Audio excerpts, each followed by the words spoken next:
the unofficial end of summer. Of course, around here, that means nothing otherwise. I actually always say the kids should be on summer break till like October because the weather's so nice. You know, we should skew it that way. Right? Just like shift it. The kids probably agree too. Because June is usually nice and cloudy, so it'd be great. Just shift it. July through till October. Governor, if you're watching, we just... I have a plan.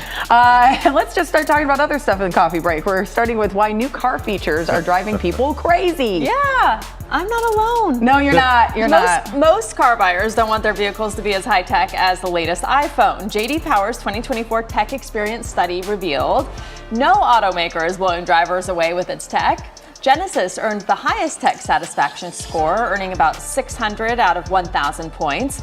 The poll also revealed car owners don't think most tech features enhance their daily driving experience. Some of the least appreciated ones are lane-keeping features, which I hate, smart cruise control, and passenger screens. And like, I'm just the person who wants like a window to go down and like a simple cruise control, and that's it. Like, I have no idea how to use. No, I want a window. She wants an actual button. But that's like pretty much it. Although the Tesla pet mode is pretty cool. I would take that. Oh, that is nice. The one thing I like cruise control where it just does my speed. I hate when it like also tries to control how close I am, especially because I feel like it slows down so much further back from someone. Like a mile. Yes, and if they're in the fast lane and going too slow, they think like, oh, I'm just going with traffic, and it's like, no, my car is making me stay this far away, but really I want to be right up on you to tell you to get to the right. Cut you off. I hate the ones too, the lane shifting. Yeah, just anything that makes you feel out of control behind the wheel that you can't control. It almost makes me feel like I'm doing something, Why is the car shaking? Yeah, like what happened? You're I think we sound really old, guys. I'm listening to us being like, young people are listening to this being like, okay, boomers. I'm the same with like a remote. Like, just give me the volume and the channel and the power. I don't need 3 remotes. Do you want the phone too with the big buttons that close it? Overheard Maybe. I did love the flip phone. Who has a Hotmail account here? Napster's great. That one. The placebo effect can trick our brains into healing themselves even when we know that the pill doesn't work. Researchers from 3 universities, that's a bad segue, joined forces to figure out if placebos could help alleviate problems people stress from the pandemic. They told the study participants they would be getting placebos, but still had them take the pills for 2 weeks. But for most, it worked. The placebo group experienced less stress, fewer symptoms of anxiety and depression compared to the group that took nothing. This challenges the thought that placebos only work when people are being deceived. Isn't that what a placebo is? But I think sometimes in the test you don't know whether it's the real drug or not. Okay. In this case, they actually knew there was nothing in the pill. But they still felt better? They still felt better, Yeah. Maybe they felt pressured to, like, because they were part of this group to, like, have some results. I don't know. When I was younger in middle school, I had a hard time and I was like not able to sleep.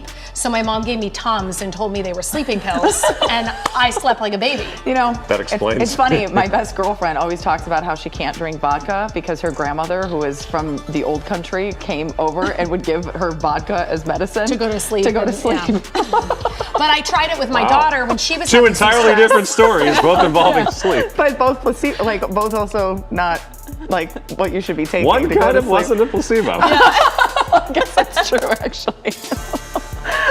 All right, let's move on. A Major League Baseball catcher has made history for playing both teams in the same game.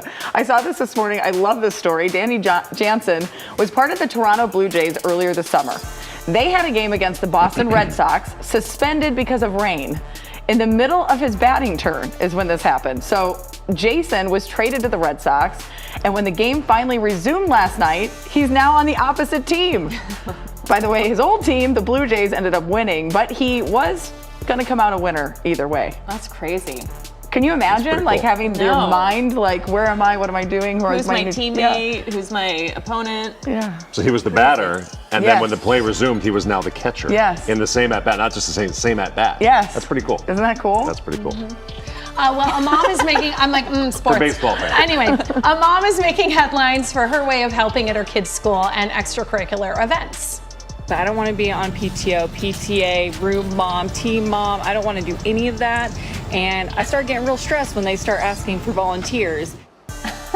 So Casey Neal posted that video on TikTok saying it's getting harder to avoid volunteering and that she'd rather just be a, quote, Venmo mom. Neal coined the term, referring to the fact that she's happy to give money to make it easier for the organizers. The mom said her job has always made it tougher for her to volunteer during the day, and the little time she does have, she's often judged for not being there more often. You know what?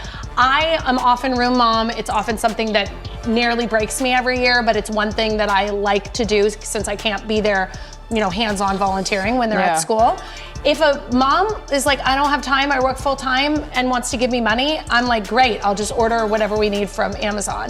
What gets me is the people who do nothing. They don't contribute anything, not time, not money, not anything, but then they always have the most opinion. Then they show up at the party and they're like, oh, I don't like this. And it's like, well, where were you, you know, when the time? So as long as you do something, especially if it's a public school, because we don't usually have the funds for the things the kids actually want to, you know, do on the fun side. So I'm sure a lot of parents feel this way. Like, she's just being honest about it. Yeah, right? I'm not a cook, so when it's like sign up, I'm like plates and napkins.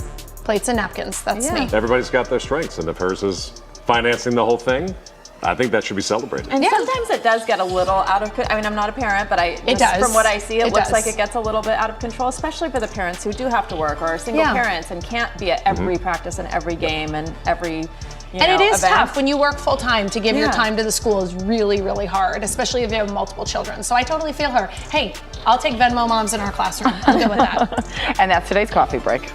Now you can get your Kcal news, weather, and live stream all in one place on the CBS News app. Download it free today.